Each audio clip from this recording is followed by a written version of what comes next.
juste mettre un vinyle puis se coucher dans son lit, c'est thérapeutique. Donc, je vous le conseille.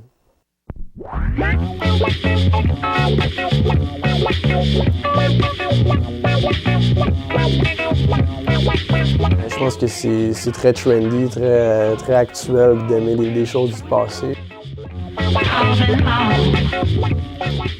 La définition de crate digger, c'est une personne qui creuse dans les boîtes de lait. Des passionnés de musique qui sont à la recherche de trésors auditifs, disons.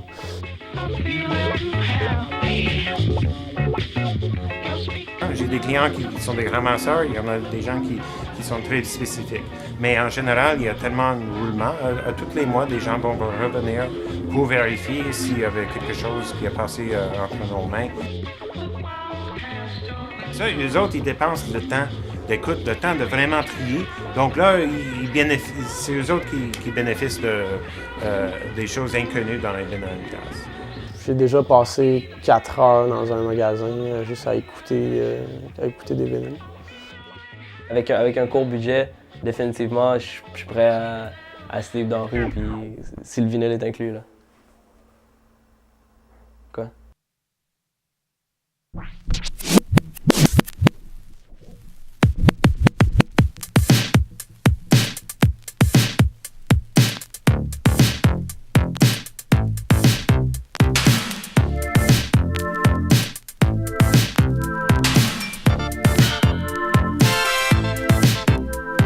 La musique n'est pas complète jusqu'à le moment qu'on n'entend pas sur le vinyle. Le fichier électronique, c'est pas la réalité.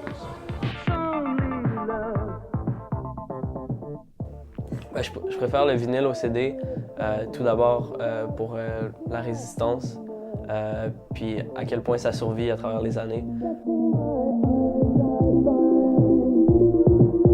Moi en même temps, j'aime le côté l'usure que le vinyle prend. Tu sais, l'usure que le CD prend, là, ton CD, s'il est usé, il va juste sauter, là. Je sais pas ce qu'on a. Il saute, puis peut-être qu'il se lit plus. Le vinyle, s'il est usé, oui, il peut sauter aussi, mais tu sais, ça va être les crackles qu'on appelle, là, le genre de... Au Mexique, je veux dire, ça m'arrivait de partir dans une dépense, là. J'arrivais, puis là, c'était des vinyles à 50 sous chaque, puis j'étais sur un budget très serré, tu sais. Fait que j'en achetais pour 15$ de vinyle à 50 sous, tu sais. Puis ce 15$-là, ben, c'était le 15$ qu'il aurait passé pour mon souper, donc le lendemain, je faisais mon épicerie au dépanneur, puis je mangeais moins bien, là. Donc, je suis allé à Brooklyn cet été pour acheter des vinyles. Je suis allé plus précisément à Greenpoint, qui est le district polonais. Pas supposé de révéler nos endroits de digging, mais je suis allé au The Thing. C'est un magasin, un endroit mythique en fait pour le crate digging. À un moment donné, tu rentres dans une espèce de grande pièce avec des tours et des tours de vinyle. Tu penses que tu as tout vu, mais il y a un sous-sol à l'endroit. Tu descends en bas, c'est vraiment crade, là. Il y a de la pisse à terre, là. Réellement. Là. Il y a des rats peut-être même. Ça fait partie de l'ambiance, je veux dire, plus c'est crade, plus t'as du fun, plus t'as des histoires à raconter. Oui, il y a un côté compétitif. T'sais, surtout quand le nombre est restreint. Moi, ça me fait super peur. T'arrives, il y a peut-être 100 vinyles. Puis là, tu veux passer à travers vite, tu sais. Puis là tu commences à tout regarder. Puis là, il y a un autre gars qui arrive. Puis là, il est là, puis il commence à s'en prendre du côté. Puis t'as peur. Tu sais, moi, je suis là, oh shit. Si jamais il trouve ce que je cherche depuis des années, tu sais, puis qu'il le prend dans ma face, là, je vais être comme, qu'est-ce que je vais faire? Au Nice, une fois, j'ai vu un vinyle que j'avais acheté, qui avait un sample dessus vraiment dingue. Je me suis dit, je peux pas laisser personne l'acheter. Mais je l'avais déjà, donc je l'ai racheté.